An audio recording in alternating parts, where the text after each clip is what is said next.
Welcome to the Commentary Magazine Daily Podcast. Today is Thursday, August 22nd, 2024. It is Kamala Harris Day, and we will be here tomorrow morning to evaluate Kamala Harris Day. But yesterday was Tim Walz Day, and we are going to evaluate Tim Walz Day. And by we, I mean Executive Editor Abe Greenwald. Hi, Abe. Hi, John. Washington commentary columnist Matthew Continetti. Hi, Matt. Hi, John. And joining us today, our old friend, the author of the Wide World of News newsletter, and maybe more immediately, the host of the very original YouTube chat series.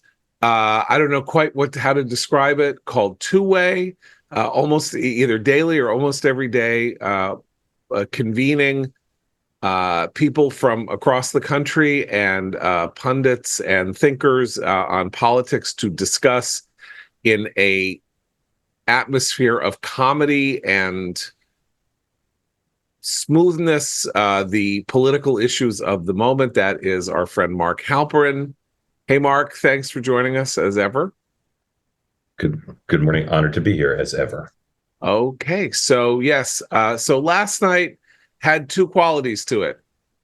One was it was not the overwhelming, it didn't have the overwhelming emotional force of Tuesday night, the maybe the most fun convention night that I can remember in my lifetime.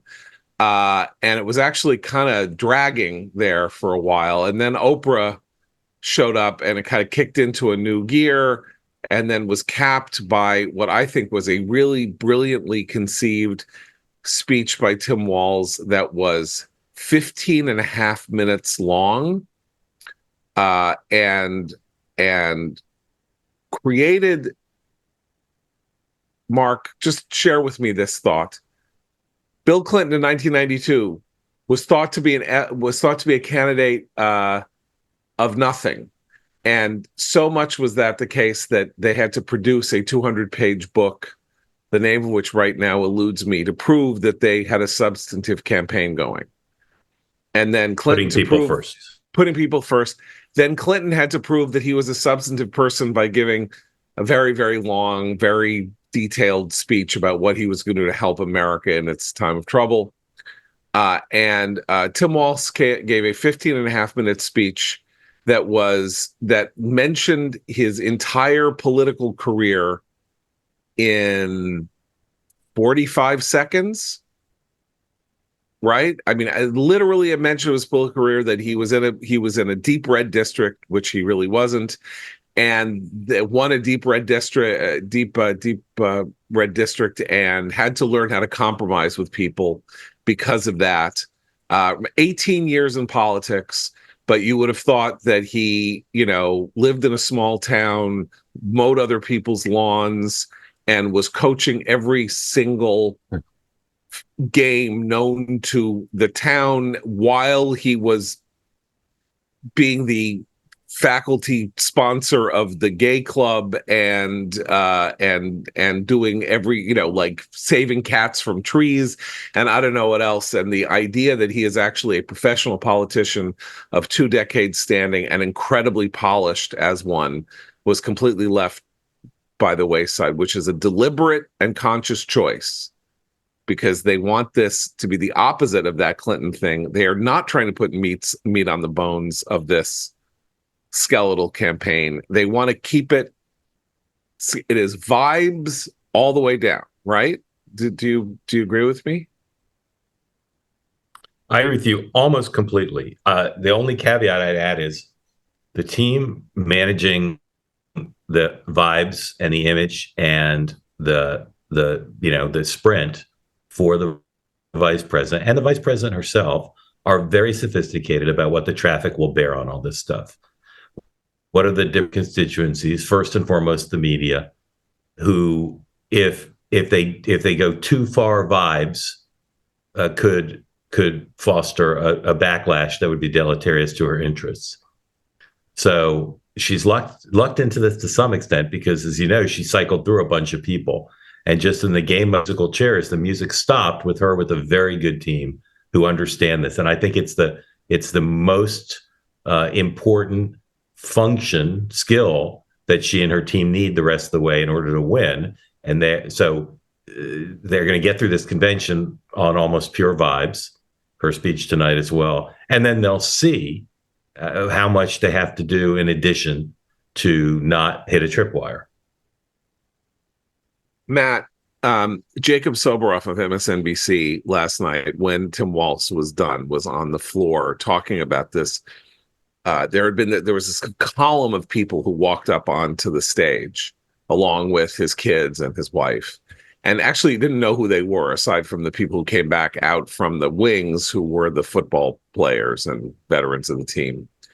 And Soboroff said, I don't really know these. I'm standing right here. I don't really know who these people are, but there's a real air of normality. It's just they're trying to convey an air of normality, unlike the last 4 years. So now we are literally memory holing the entire Biden-Harris administration. The last 4 years were 2016 to 2020. And now we've somehow gone through the Tesseract in a wrinkle in time.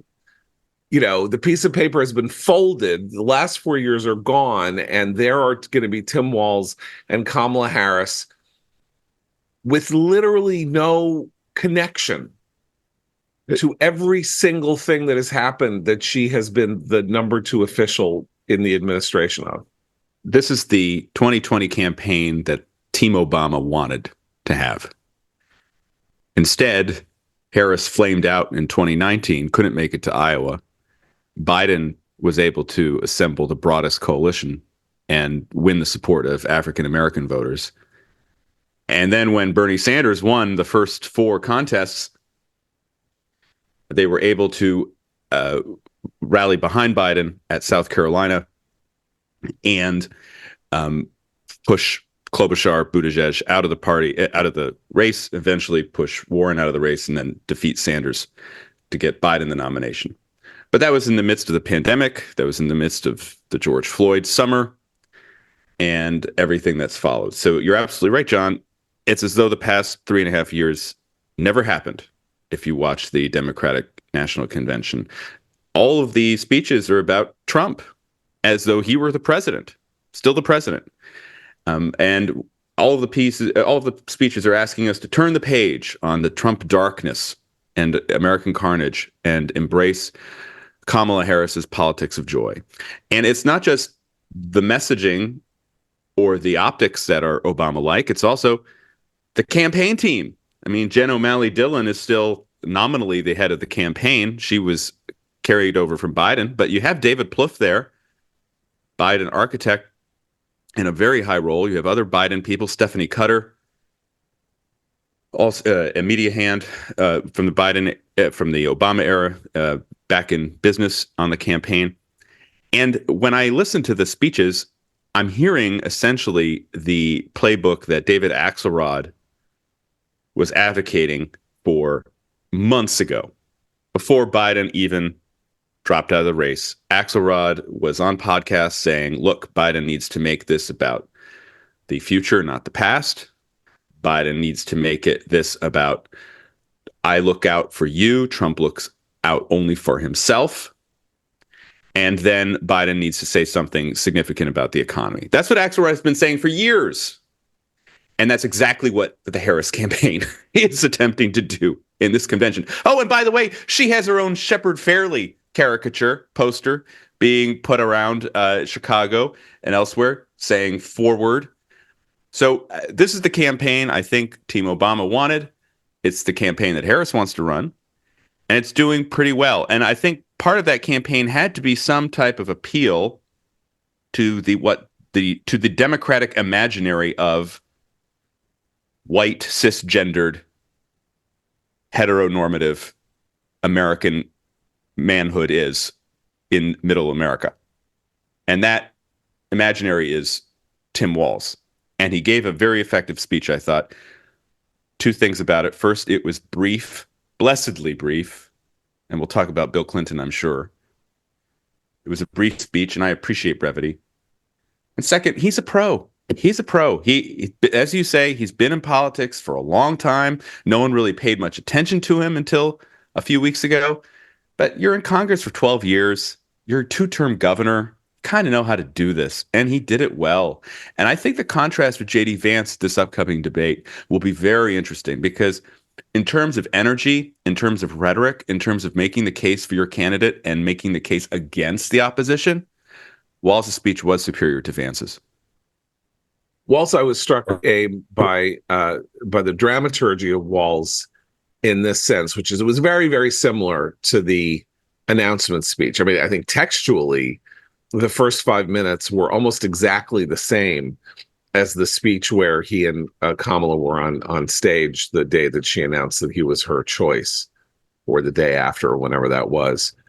And his performance was almost identical in tone and tenor and spirit, which means he is a very polished person and a disciplined person. Polished and disciplined. And when the crowd responded to him at that first announcement speech the way it did, which was extraordinarily enthusiastically, and that doesn't happen like that. That's a real thing. Like, you know, when Dan Quayle was introduced, the crowd, the air all went out of the room as he sort of seemed to be like a puppy jumping around George H.W. Bush.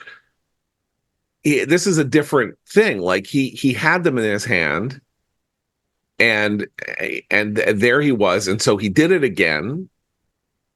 Very comfortably. I mean, what's interesting about that is that the initial speech when Kamala first introduced him, that was almost a double speech. She almost did it twice, actually, in the structure of that speech. She listed all the names he was referred to. He was Coach Walz. He was this. Well, he was that, and then he reiterated his resume.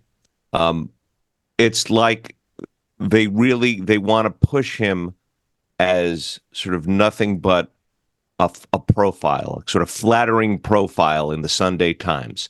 That's what he is. That's what they want to keep him as, Coach Walz.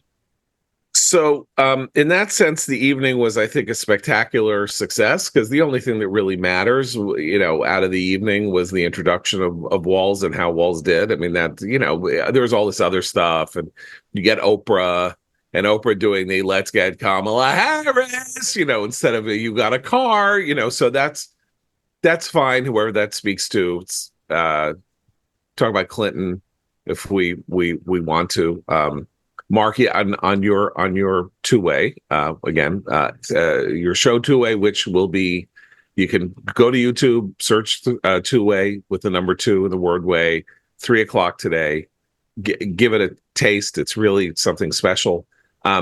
You were looking forward to Clinton saying, you know, this is a guy with the greatest communication skills. It was the first campaign you covered, the greatest. I don't think he was at his best. Don't think it was at his best last night, and there was this story Peter Baker put out that he had thrown his speech out in order to make something more poetic, or something like that. The only reason they really wanted him was because he had that triumph I think they had that triumph in 2012, explaining why Obama deserved a second term, which was I think the best speech he has ever given. And it's 12 years later, and he's 78 years old, and seems a little shaky. His voice was a little shaky. Just don't think it went over, and that he had anything of moment to say that was any different from what had been said previously. Do you have different perspective on that, or? First of all, are we allowed to use profanity on this program? Sure, go ahead. All right. In honor of Pink, who's performing tonight, I would say that Matthew and Abe were perfect in how they characterized last night, with one caveat, and the caveat's minor compared to how brilliant you guys were. I'm just amazed at how well you described what happened. I don't know the battleground state voters will see it that way. I think from a thematic point of view, vibes point of view, from a technically proficient point of view, I think you guys nailed it. I just don't know how the ratings are high, but again, in terms of influencing the actual people who decide the election, I don't know. I don't want to make this Clinton thing overly personal, but everything I say about the Clintons is a little bit personal for me because they're the first people I ever covered in politics in 91 and 92. and I was wrong about how good she would be. She was better than he was, but she was not as good as I thought she'd be by at all. And I agree with your characterization, and in part it's because of his age and his infirmity. He was a shadow of his former self, and he was fine. I actually was on the floor, and I could see the teleprompter, and he was doing ad libs almost every line, and in fact skipped around enough that the prompter operator was doing that thing where they're like scrolling back and forward and trying to figure out where exactly he was, and that produced two things. One was he did a lot of Clinton-esque ad libs, which I appreciated because I know how skillful he is at taking a text that he himself labors over, and you would think he'd write in what he wants to say, but he ad libs off his own text. But the other is it was disjointed and slow, and the crowd really was rooting for him. But in the hall, it was very disjointed. And you guys watched it on TV. I'm sure it was similarly disjointed and not particularly powerful or resonant. But it doesn't matter in the sense that I agree with what you said about how good Walz was and the general energy of the convention, both in the hall and from what I can gather on TV. It didn't need Bill Clinton. His weak performance did not undermine the evening. I think that's the key line. It didn't need Bill Clinton. And it's worth asking whether the Democratic Party needs Bill Clinton anymore. This is not Bill Clinton's Democratic Party. It's clear from that. I mean, it's interesting to observe the contrast between the moment when they wheeled Jesse Jackson out on the first evening, and he got a huge response, and then Clinton coming out on the third evening, and Clinton got a good response too, but the party is so different from the one that he led in the 1990s. I mean, the electoral base is different, the geographic base is different, the income base is completely different. And it was a real, reminder to me of just the passage of time, because here's a guy who, I'm younger than both John and Mark, and but I grew up with Clinton as my president, and to see him a quarter of a century after leaving office become an old guy right in front of us was kind of jarring, but also, again, reinforcing the idea that this Democratic Party is not the party of Clinton Gore by any measure. I have to say they do. If Trump wins, they will have needed Bill Clinton because Clinton was more conservative than Obama. Obama was more conservative, more centrist than Biden. Biden more centrist than Harris. And if she loses, I think the main reason will be they've gone left, every successive president / in the Harris's case nominee, and they're aligning all that here. With the exception of Bernie Sanders going further left, everybody here is from the same wing of the Democratic Party with no specification, but it's too far left for some people, and Walz helps in that things in terms of vibes, but not in terms of issues. But he didn't do that last night. Quite the opposite. Try to bring the party to the center.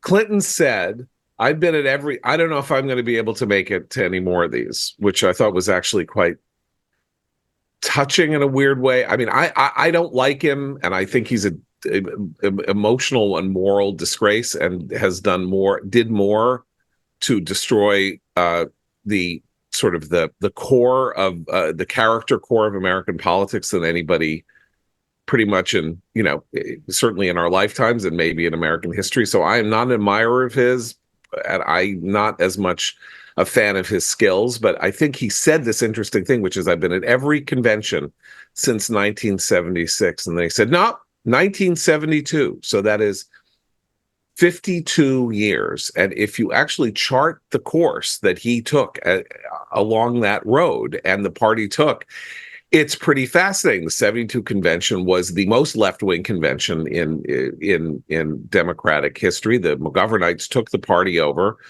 from the Democratic regulars, ran this very left-wing campaign, and he was one of those people there in some fashion, either as an assistant. I don't think he was a delegate yet, right? Lost by almost 25 points to Richard Nixon in the middle of a war with wage and price controls in place.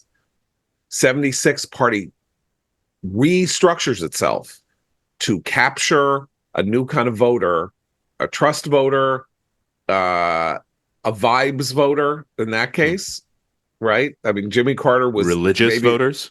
Right. But Jimmy Carter was a vibes candidate of his own kind. It was, I will never lie to you. I'm not even going to talk about issues that much. I'm just not them. And he almost didn't win. I mean, he was like 30 points up, lost won by 2. And then Clinton becomes governor of Arkansas in 1978 as still part of the McGovern consensus. Governs for 2 years, is kicked out. He's too left-wing for Arkansas. And then, like the marketing master he is, retooled himself 2 years later, because it's a 2-year governorship, straightened himself out, pulled himself back from the left, ran to the center, and then spent 10 years trying to form being part of a new American political center inside the Democratic Party.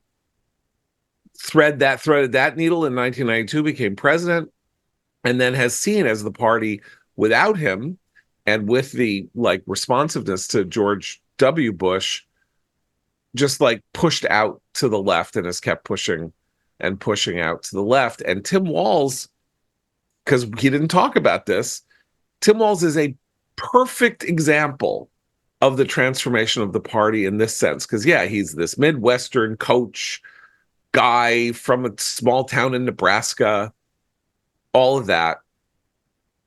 He is in the dead hard left-wing center of the Democratic Party. And if you think about what he said, it was all vibes, but he said, I'm a public school teacher. My dad did the GI Bill. Our job here is for the government to give you money to make sure that you're picked up when you're bleeding, to build you housing, to take care of you from cradle to grave. And that's the centrist. That is exactly what the Democratic Party has become. It's the life of Julia from 2012 is now the Democratic Party's core message. We're there for you from the moment. We're there for you. If you have an unborn child you don't want, we're there for you. If you want the child, we're there for you. If you want the child and you need money, we're there for you. If you need a house, we're going to try to build it for you. If you need protection at the workplace, we're there for you. That's all of that from cradle to grave. But see, I slightly disagree because I don't think he was that explicit in his government-centered philosophy. If you just look at what he said, and again, it's short speech, most of it was bio, but then he goes and he says, this is the part. Clip and save it and send it to your undecided relatives so they know. If you're a middle-class family or trying to get into the middle class, Kamala Harris is going to cut your taxes. If you're getting squeezed by prescription drug prices, Kamala Harris is going to take on big pharma. If you're hoping to buy a home, Kamala Harris is going to help make it more affordable. And no matter who you are, Kamala Harris is going to stand up and fight for your freedom to live the life that you want to lead, because that's what we want for ourselves. It's what we want for our neighbors. That is the bare bones of a policy agenda.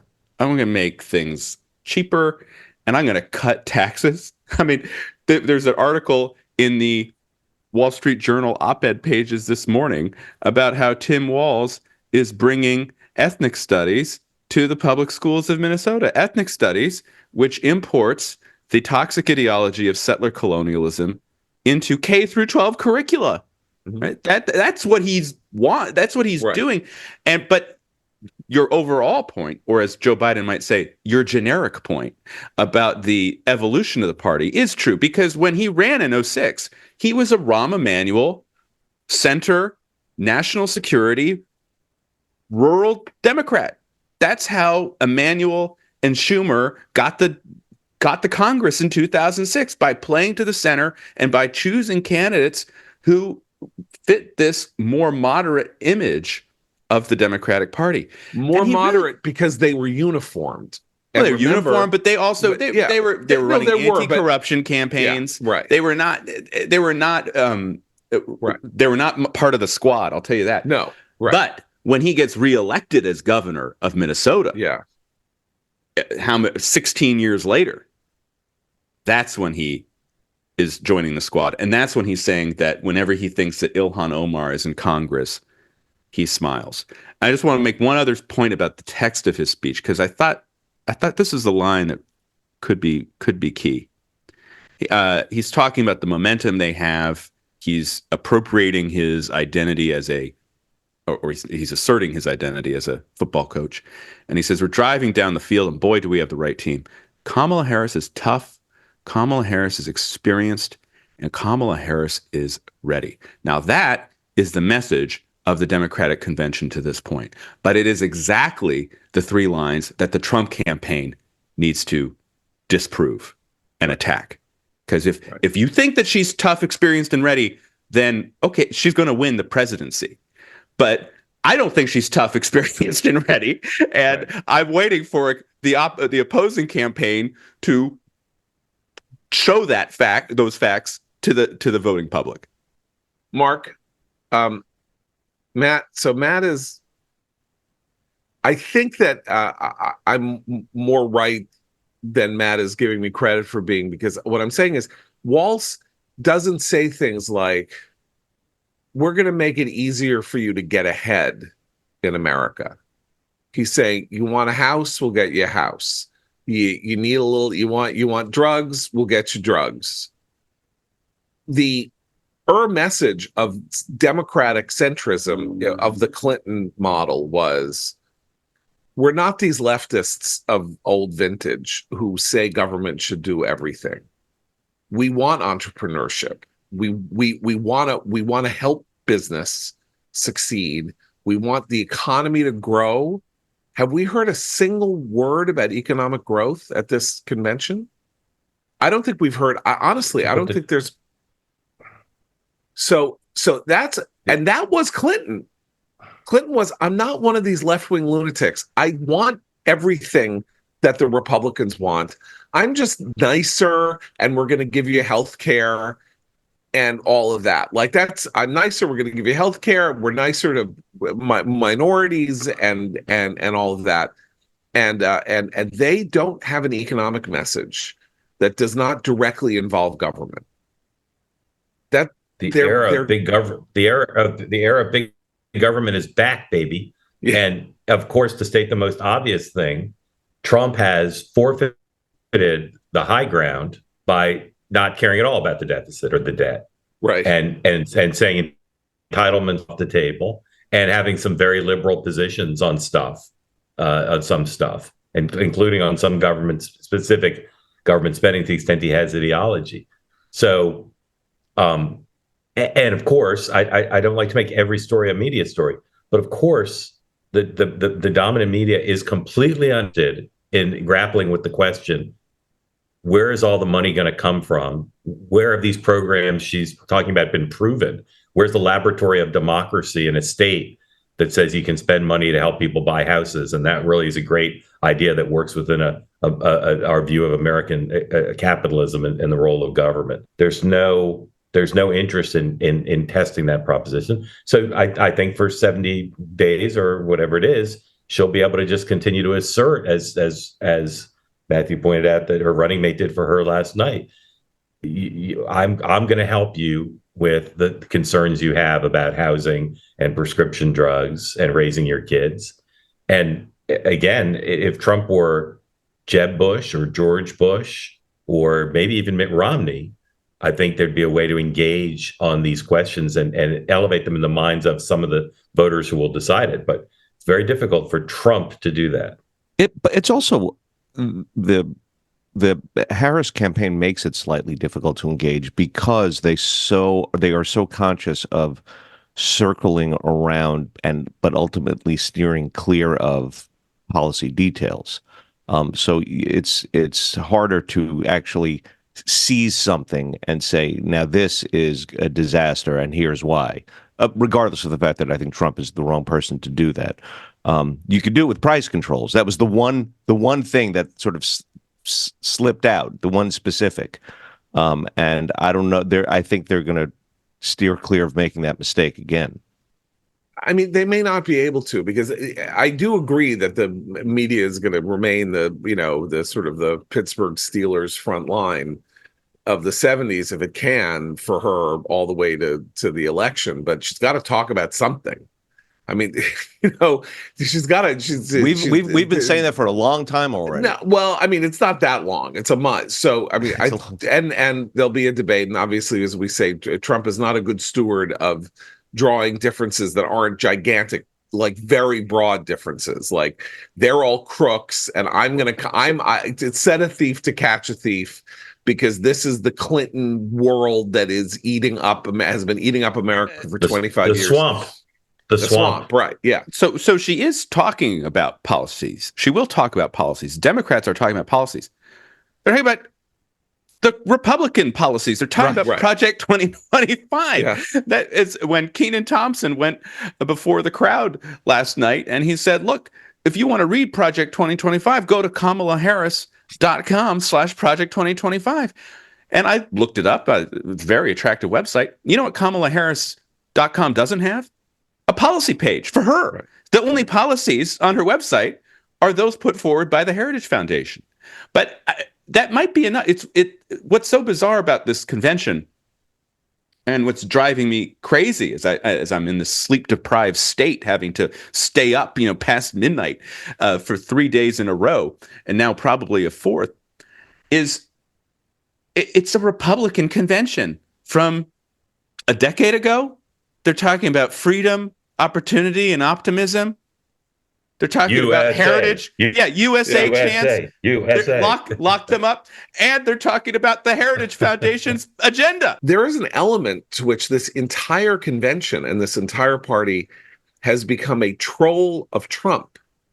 I mean, very oddly, it's not, Mitt Romney, in an effort to try to caricature, in a terrible speech that he gave when he accepted in 2012, said, Obama wants to, the seas are going to return to their normal levels, and we're going to do this and we're going to do that. I just want to get you a job, right? That was his effort to draw the ultimate contrast, which is they're full of high-blown, gassy, utopian rhetoric. Let's get down to brass tacks. I'm going to get you a job. All right, well, that really didn't work. But now what it is everything they say, we're gonna, you can love who you love, and you can choose this, and you can do, all of that is implicitly about Trump. It's not about them. It's about the danger that is posed if the other people get back in power, not what they're going to do for you. And Oprah's entire speech was, J.D. Vance called me a cat lady. Oh yeah? Those cat ladies are gonna scratch you. Woo, like that. Like and the whole half an hour on Project 2025, the abortion stuff, JD, all of it is like is intended to get under Trump's skin. Obama doing the manhood size. Clinton almost going there himself. Clinton really wanting to talk about how Trump was a sexual predator and holding himself back. It's not really a good message. Yeah. So it's interesting because, of course, that's where the juice and the heart of the Democratic Party is, which is just hatred of Trump and trying to get that bottled. And to the extent that it can, get it into the body politic among people who don't have the same passion as the people on the floor do. Okay, so I want to talk just briefly about the Oprah speech. Which was the first time she's addressed a convention. I was a little bit fuzzy on that, and of course she endorsed Obama in I think December of 2007, and it was a huge moment. October or November, right? In South Carolina, North Carolina, North Carolina. I don't know. It was before. Anyway, Iowa. It was the moment. It was the accelerant moment for his campaign. Yeah, I mean, she showed up, and and we all know she's a liberal politically, but she came and appeared at the convention as an independent, which I thought was very smart, and she appealed to independents. But when she had that zinger on Vance about the cat ladies, and Mark's in the hall, John, you've been watching the C-SPAN feed. I've been watching MSNBC. She made the crack about JD and the cat ladies, and the MSNBC cameraman cut to a woman in the crowd who, I will just say, looked like maybe she's a cat lady. You know, and it was almost subversive of the MSNBC crew because they're like, this poor woman, she's being singled out by MSNBC as representative of J.D. Vance's lying of attack. So I felt sad for her at that point. But overall, I thought the Oprah speech was fine. A couple other speeches just before I know we're running up a hard out, and I want to talk to Mark about RFK Jr., but this was also kind of a display of new talent in the lead up to Walz. And they had back-to-back speeches from Maryland Governor Wes Moore and Transportation Secretary Pete Buttigieg. And Rachel Maddow, again, I'm watching MSNBC, she said, well, both of these men will be on a presidential ticket someday. My take was that Moore is a star and far more impressive than Buttigieg. But I've never really liked Buttigieg. And I was just wondering how Mark sees that. But we also had Josh Shapiro as well, another rising star in the party, who I thought delivered a pretty good paint-by-the-numbers speech.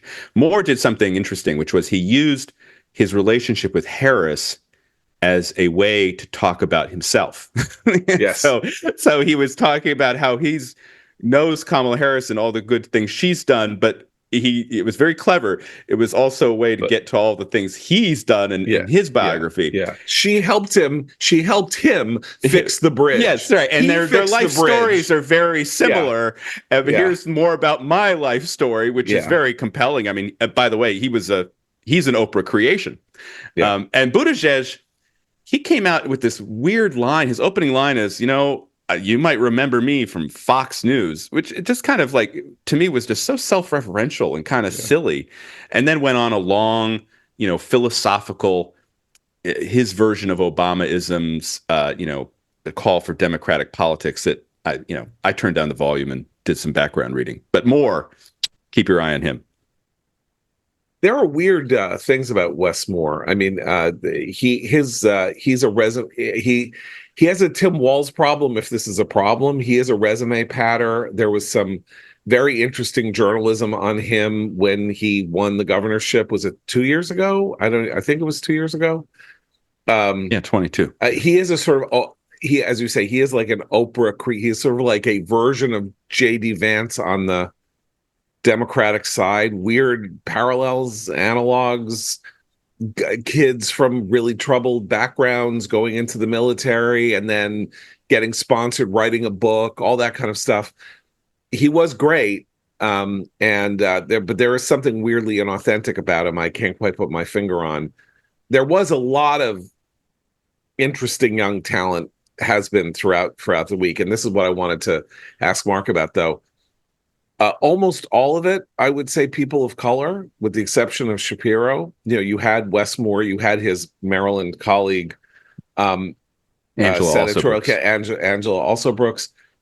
I know people thought she was nuts or looked nuts, and I can't remember her name, but the congressional candidate who spoke at around 10:30 last night with the kind of granny glasses on, who worked with Kamala in California. I thought she was actually that was a pretty compelling speech. So what I was struck by was they're all people of color. The convention is extraordinarily visually dominated by non-white men, by people who were not white men. And this has been a journey the Democratic Party has been taking really for 25, 30 years. They used to have explicit quotas for how many delegates had to be people of color. I think, Mark, you thought that I think we had a conversation like that might be over, that they don't need it anymore because they've taken the levers of power in these state parties, the sort of activists and teachers union people and all of that. And Matt's been saying all week, sort of jokingly, like this convention has nothing for him. There's nothing for us. I'm not. Okay, I'm not on the cold. If we're living in identity politics, an identity politics age in which everyone has to have an identity, and you have a convention that is 3 days of basically people of color with a few, and Tim Walz and Josh Shapiro and a couple, and Bill Clinton and Hillary Clinton and everything else Pete goes the other. Buttigieg. Pete Buttigieg. But he's a that a minority in his own way. Right. He's a different identitarian. Is that a problem? I don't mean because everyone's racist. I mean because they are talking about issues and things that are a particular moment and feeling, particularly the role of the state in your life, that is a pressing moment to the activist class of African American politicians in particular, but also Latinx politicians, all of that. And 20 million people did watch this every night. So it's not just, partisans. Is that an issue? Is this a problem? Is this a problem that Harris is going to face? Like, you can't just say, okay, I picked this white guy from Minnesota, so vote for me if you're white.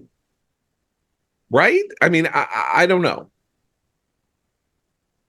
Well, I liked your subtle reference to Avenue Q.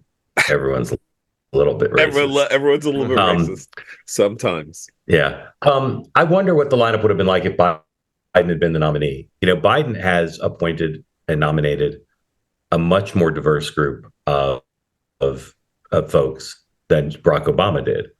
And I don't know the performance level or resumes of all of them, but a lot of them are excellent. Again, I'm not about their ideology. I'm just talking about their professional records and competence.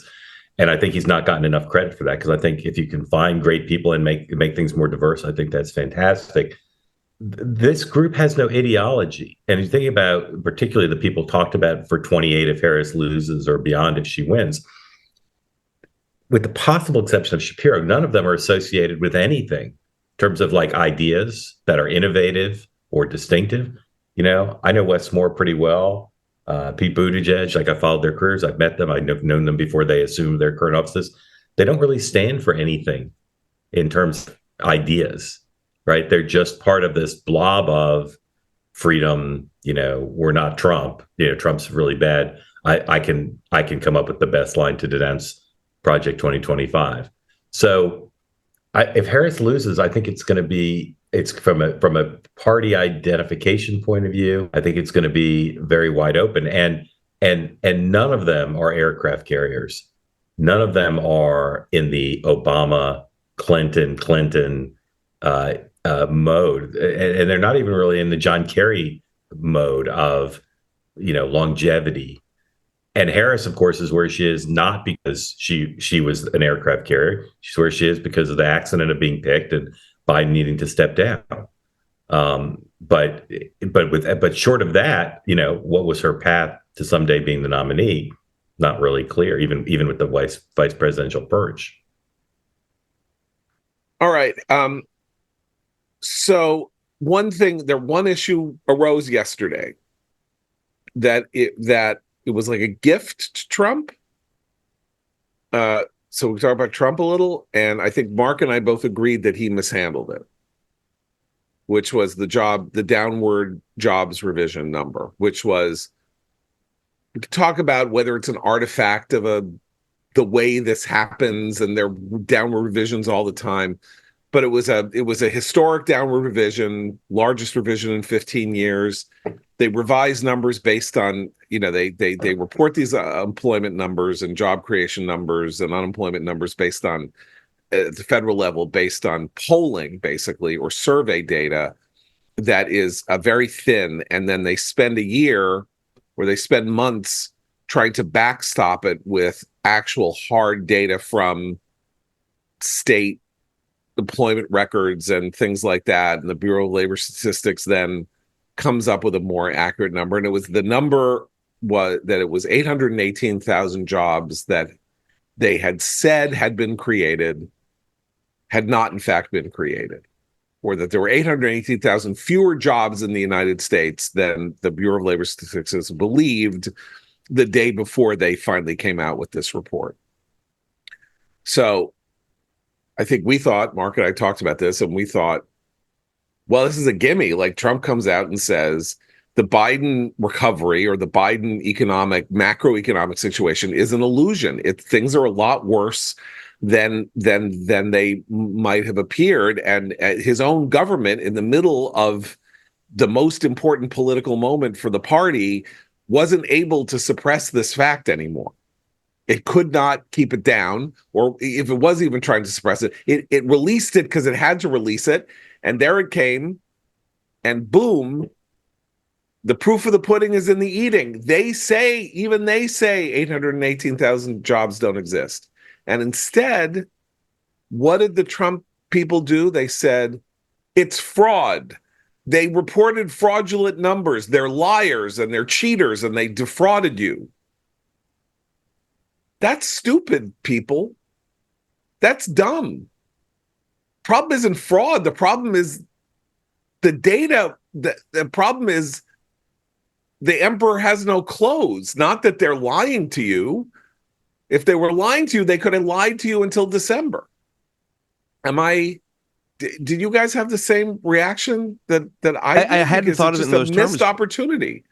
I agree, but it also shows that Trump is still stuck in his previous campaign mode. That they're all lying to you. This was his initial sort of winning message. This is the core point of Trump, and he can't veer from that.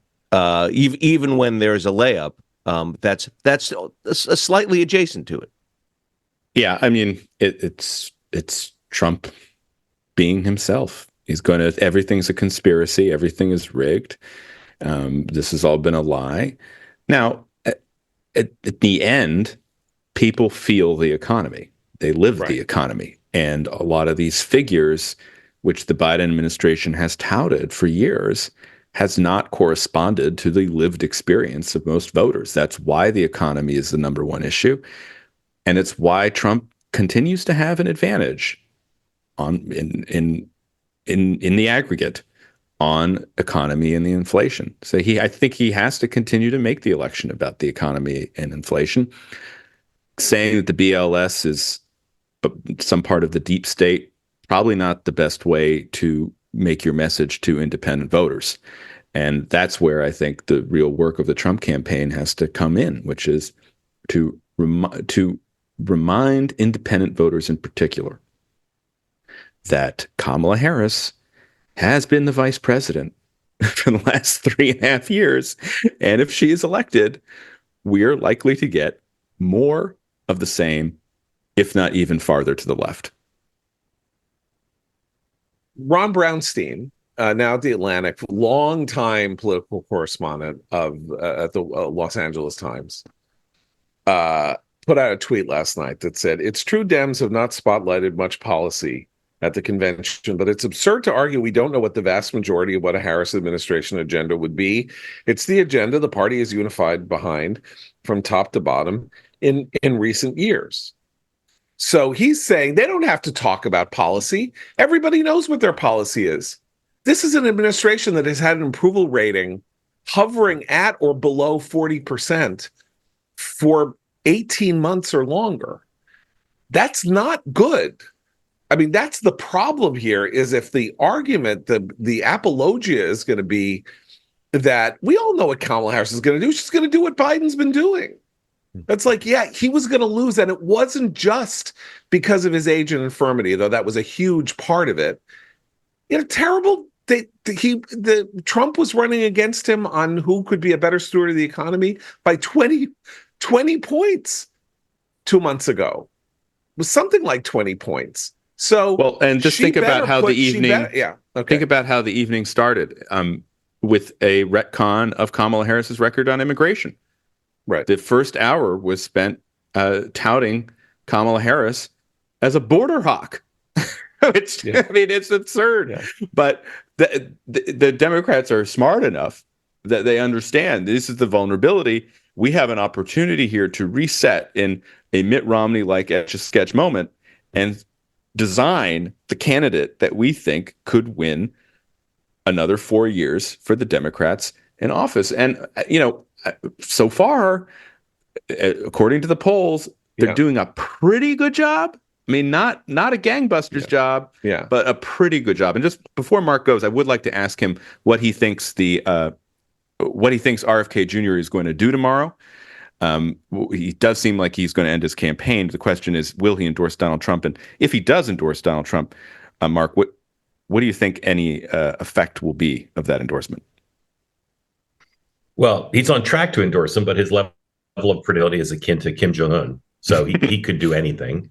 But he's on track to endorse him. And I think they're going to have trouble framing it, right? Because there's two unpredictable guys who have trouble staying on message. And we know what the Democrats are going to say. They're going to say it's one pro-life, anti-vax, nutty sexual assaulter endorsing another one. And they'll cite all the things about secret deal, because Trump has been way too promiscuous and talking about giving him a job. So the Democrats will muddy it up. Kennedy's support has dwindled. Now, obviously, if it's a close election, any additional support matters. But the Trump people are very bullish on this. They think there's a bunch of people who are attracted to Kennedy who now will be for Trump, and they might be right. But I actually think it could be a net negative for Trump. I'm not predicting that, but I really do think it could be a net negative because it will define Trump for the voters who I think are more important, not just energize the left, but I think there's some moderate voters, suburban voters, exurban voters who will receive the Democratic message about what this means to further paint Trump in ways that are what keeps Trump from on paper having a chance to win because of his ceiling. So if they sell it well, if they sell it as momentum and circuit break the convention and say, okay, the first story after the convention is the Kennedy movement is now part of the Trump movement. And the Kennedy Trump movement stands for they're against the deep state. They're against the right-wing populism. They're for suspicion of government. If they sell it that way, I think it'll help him. But I don't have confidence that they can sell it that way. And I can tell you again, the Democrats' casting of what this means will be on message and delivered with full force. Psychologically, I think it's a problem for Trump and a net negative in this way, which is that it will reinforce messages. It will reinforce in his head that he has a new constituency to play to that he should not be playing to. Yeah, he correct. wants to talk to anti-vaxxers. He wants to talk to conspiracy theorists. That's his comfort zone, and he needs to talk to other people, not them. And so now it'll be, well, I mean, I've got to feed my base. Now this is part of my base, and he's got to reach outward, right? I think. I mean, again, okay. I'm interested in Abe's take, but for me, Occam's razor, don't complicate things. It seems to me that Biden dropping out moved the Democratic-leaning RFK supporters over to Kamala, and RFK dropping out would move the Republican-leaning supporters over to Trump. And so that would be a slight positive for him because it would help him narrow the gap, especially in a close election. I mean, I think I've long suspected that if you want an anti-establishment guy who is going to say disruptive and sometimes bizarre things, and you're anywhere near the right, Trump is already your guy, and you don't need RFK. So, I've been interested in seeing online people that I'm surprised praising RFK, people who are somewhere in the liberal sphere. This we've heard a long time, sort of you see them sort of the wheel spinning, coming around to, hey, this guy has a point in a way that first happened among standard issue Republicans back in 2015. So I think it's going to be a net plus for Trump. I think they are two different audiences. I agree with John about the psychological effect on Trump and sort of his egotistical need to now gather another constituency to him. But I think RFK delivers It's not a huge package, but I think he delivers a different segment over to Trump if indeed he does go through this. The one thing that we don't really know, because the state level polling is not really all that solid on this, is we're back to 7 states are going to decide this election. And we actually don't know where the RFK supporters are in the country. I would guess that a lot of them are in California and New York, in which case it really doesn't matter where they are, just because of the nature of one of these weird third-party candidacies. The largest states with the craziest people are more likely to be, disproportionately attracted. And when you have, a state like Michigan or a state like Wisconsin or Pennsylvania, where not only maybe that's not really the message that they're connecting to, and hundreds of millions of dollars are being spent to define the major candidates, and have been for months, that he's less of a factor in where 20,000 votes going from one place to the other might have a really serious difference. Yeah. I was just wanted to talk about one more story before we go, and that was John Paulin and Rachel Goldberg appearing before the convention, the parents of Hersh Goldberg Paulin, a hostage held by Hamas in captivity, an American citizen, and it was early in the evening, so it was not. I think it came earlier in the evening than the Nutras who spoke on behalf of their child at the RNC. Nonetheless, they were greeted very movingly by the convention hall. The chants, "Bring them home," were sounded throughout the arena. I thought it was a positive reminder that the country remains pro-Israel, but it was also a slight, I don't want to say, it wasn't deception or anything. It was a genuine moment. But if you looked outside the arena, or if you looked at the undisclosed locations where Jewish Democrats are meeting to talk about the issues concerning the Jewish community and the state of Israel, which the locations of these events are not being publicly disclosed in order to protect them from the bigots and Nazi descendants that are outside the arena hall.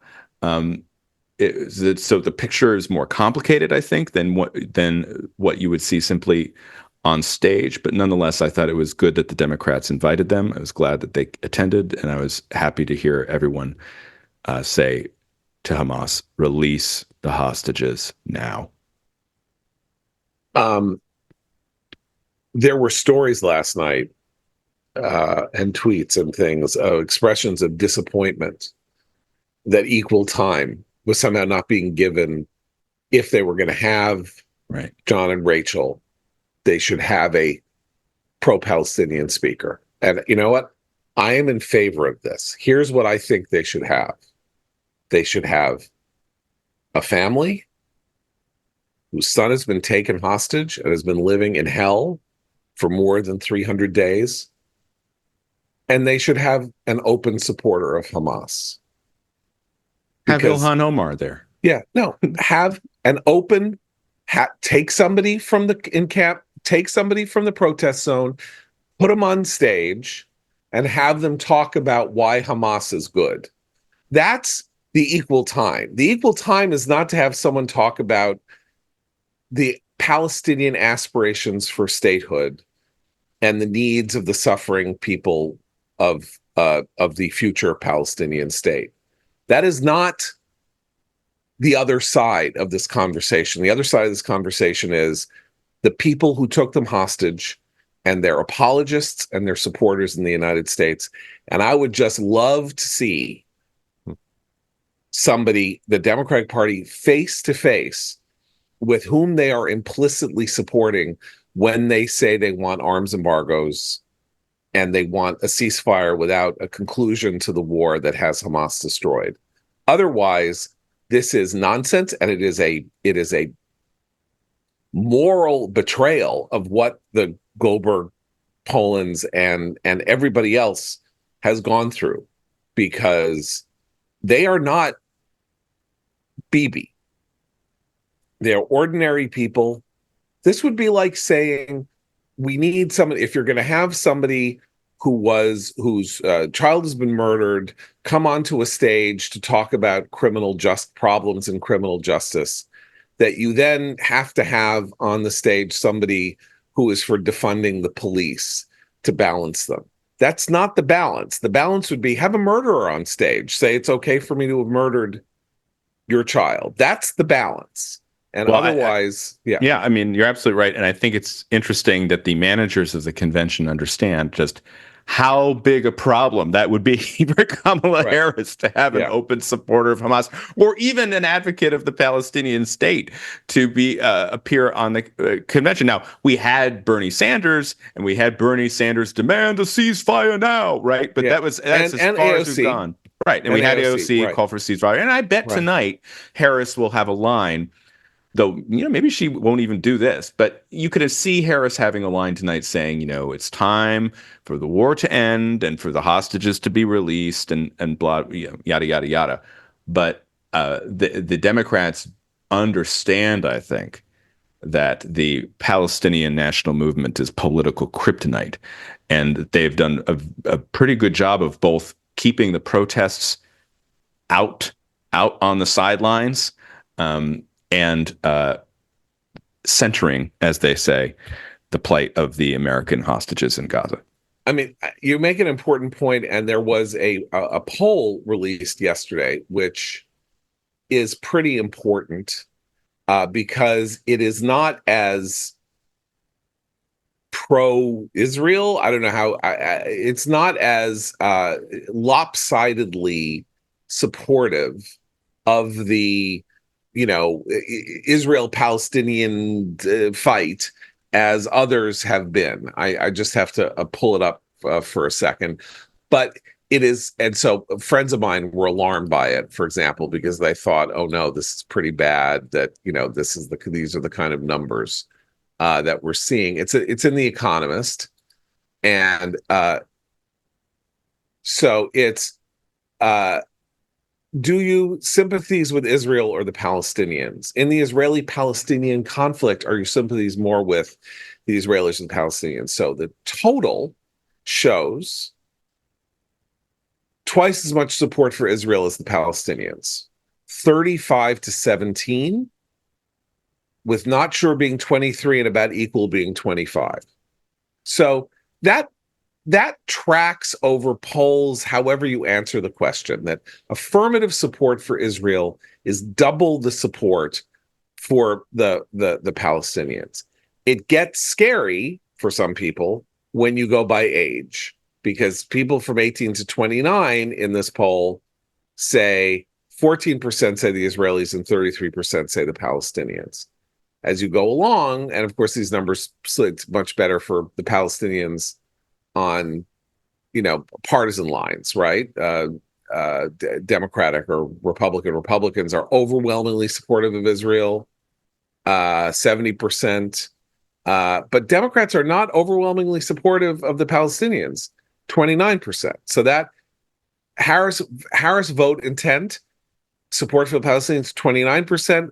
Trump vote intent, 69%. So these numbers remain tracking. But remember, this is a poll of sympathy with Israel or the Palestinians. It's not a poll of Israel and sympathies with Hamas. Yeah, the wording of that poll, I think, is behind some of the answers to the questions. Yeah. But I'm just saying, Israel and the Palestinians is a very generic way of looking at this conflict, because people want to say, yeah, of course I'm sympathetic with the Palestinians. They're suffering. They're getting bombed. They don't have a state. So unfair, all of that.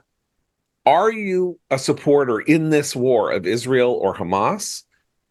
That's why wise Democrats running the convention have actually done what they've done, no matter how they actually think, because these numbers are unassailable. And as I say, even when you get much lower numbers in aggregate, 35 to 17, as opposed to Harvard Harris, which has shown things like 80 to 20.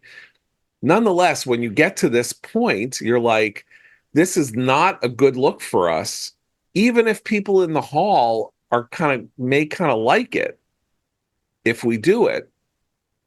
And so the American people are remaining, in my view, as supportive of Israel as they could possibly be, given the propaganda and the rhetoric and things like that after almost 10 months. I mean, you could imagine kind of fatigue setting in. And maybe these numbers show a certain amount of fatigue. It's like, all right, get this over with already. I don't want to see it on my TV screens anymore, which is actually why it's important that Rachel and John Goldberg Poland were there, because it's like, let's just put a face on this. And I got to remind you again, I'm sitting here talking trash about Trump and saying Trump is doing bad, which I think he is, and all of that. But that Republican convention, say it again, was the single most Zionist event in American history. In American history. That was non-Jews supporting Israel, 4 nights. Maybe not the dominating topic of the convention, but in terms of a unified support for an idea, maybe with the exception of border controls, there was nothing like Israel there. And what word is not spoken at the Democratic Convention? Israel. I mean, literally, speeches have been edited to excise the word Israel. And why? Because the convention managers know that there might be boos. And that poll that I just cited and the other polls show that will be harmful. Sadly, that would be a revelation the American people could use as a policy contrast, and when they're going to make their decision in November, and because it's also going to reflect what happens after November if Kamala Harris wins, because we all know that she is hostile to Israel and she will be hostile to Israel as president, and that this is not going to go well for the Jewish state with a Harris administration. Aren't you feeling the joy already? So much joy. It's funny. I just want to note that, like, when I see polls like the one that you're talking about, John, and I've seen a bunch over the course of the last almost year, similar to this, I have a very hard time compartmentalizing the idea that you expressed, that yes, this is about as pro-Israel as the American people could be, given the propaganda and the nonsense and the fatigue on the one hand. I have such a hard time keeping that apart from what remains the truth, which is it is also a moral outrage that the numbers aren't so much larger in favor of support for Israel as opposed to the Palestinians. That's the sort of, so I'm discomfited while sort of being reassured each time. We should absolutely be discomfited, and it's like this because half of the American political spectrum does not defend Israel, and because the last two-term president of the United States became an open antagonist to the government of Israel. Yep. And his last act, Barack Obama's last act as president, was to allow the passage of a UN Security Council resolution hostile to Israel for the first time in 40 years. I mean, since the OSIRAC, this is an amazing thing. America did not support Israel when it blew up Saddam Hussein's nascent nuclear reactor. This is a interesting, historical artifact, a very interesting vintage. And you know who cast that vote at the UN? Jean Kirkpatrick. Okay, she was not happy about it, though. Yeah, that's true. That's true. But she did cast that vote, and then it took 44 years or 45 years for Barack Obama to, on his way out the door, because Bibi Netanyahu wasn't nice to him about the Iran nuclear deal, voted against Israel, and that was as our friend Noah would have said, the permission structure to allow the Democratic Party to go absolutely hog wild with its trafe on this matter. All right, so we're sleep deprived. We're not going to do it. We're going to do a recommendation today. We'll be back. How can tomorrow. We've been spending all our time watching the Democratic convention. There's no other time to read or to watch films or television shows. Okay, I want to say one thing, which is that John Legend came out. Oh, that was to do a tribute to Prince, who of course died of a fentanyl overdose. So that was good. Like having who was the woman banging the cymbals? That didn't make. Was that Sheila E? Yeah, I don't. Was that the 75-year-old Sheila E? She was just banging the cymbals. I think that was her. That was not my favorite performance. Anyway, but I thought, okay, so Prince. This is interesting because Prince is from Minneapolis. Mazel tov to the state of Minnesota. They could have had Bob Dylan was from Minnesota. They could have had, Peter Himmelman, commentary reader and contributor from the great city of St. Paul there. But they had John Legend performing Prince.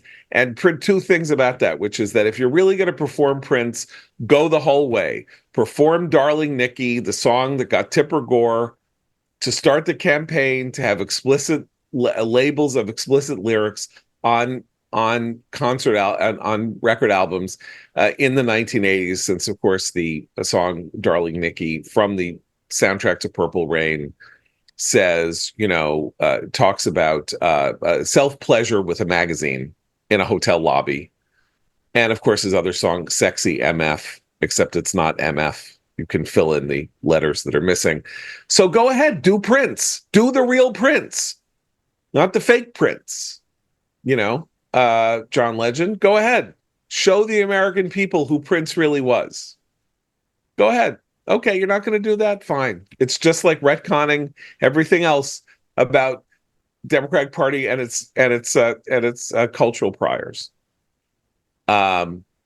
And I love Prince, by the way, but I'm just saying. So I love a lot of Prince. I mean, there's too much Prince and a lot of Prince. Do Little Red Corvette. That was a good one. That's Baby, my favorite. Baby, you're much too fast. You need to find a love that's gonna last. That's my favorite Prince. Yeah. Okay. And Stevie, we didn't talk about Stevie Wonder. He didn't look good either. He's 74 years old, and you never want to bring out a 74-year-old singer. You are Tony Bennett sounded really good into his mid-80s. Billy Joel sounded really same age as Stevie. Right, until the last concert that I saw with him at Madison Square Garden, where he didn't sound so good, he has sounded really good. But Stevie, I heard like 5 or 6 years ago, and he had already started to lose his voice. So that was kind of a mistake. Well, you know who we might be getting tonight? Well, we're getting Pink. Oh, we're not getting Pink. Queen Bey? No, we know we're getting Pink. Oh, I feel. But maybe we'll get Queen Bey. Maybe I feel cheated. Know. Well, maybe it's a secret. Maybe I need more of the Freedom Song. We do. I know. Please pick another song. I mean, really, it's been like a month of this one song, and it's like when the top 40 shrinks to the top 2, and you only hear the same. The radio keeps playing the same single over and over again. Exactly. Yeah. All right. So we'll be back tomorrow. Thank you to Mark Halperin. 3:00 today on YouTube. Go to Two Way. Watch it. It's really fun. It's an hour of a conversation about politics with a lot of regular folk, kind of like a focus, like participating in or watching a focus group. And say you go to YouTube and look up Two Way. That's the number 2 in the word way. So thanks to Mark Halperin as ever. And for Abe and Matt, I'm John Podhoretz. Keep the candle burning.